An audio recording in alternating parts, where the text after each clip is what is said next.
Pemirsa, harga beras di sejumlah pasar tradisional Kota Palembang terpantau mengalami kenaikan, yakni sebesar Rp500 hingga Rp1.000 per kilogramnya. Di mana di jelang Hari Raya Idul Adha, kenaikan harga beras ini memang sudah terjadi sejak 3 pekan terakhir.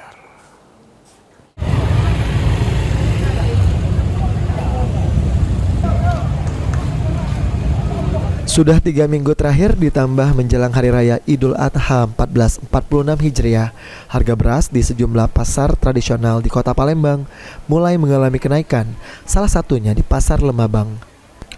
Kenaikan harga beras terjadi untuk beras medium hingga premium dengan harga kenaikan sebesar Rp500 hingga Rp1.000. Meski mengalami kenaikan, pedagang mengaku tidak kesulitan dalam mendapatkan stok beras. Kalau yang 20 kilo itu kalau normalnya itu paling sekitar 275 ya. Sekarang sudah harus jual 295. Naik berapa persen Pak kira-kira? Ya banyak juga persentasenya, tinggal dihitung aja. Dari biasa 275 sekarang 295, 20%. Kalau per kilo berapa Pak naiknya Pak? Kalau biasa kita jual per kilo berapa? Per kilonya 15.000.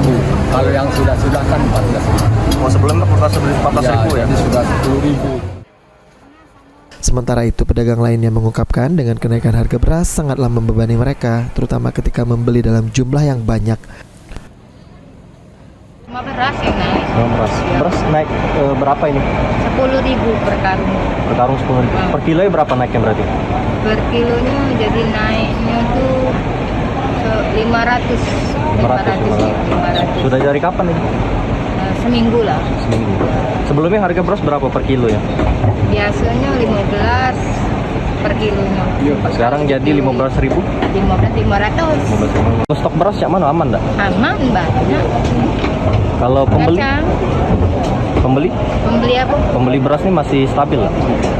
Biasa baik. Masih biasa ya? Belum ada kenaikan atau penurunan ya?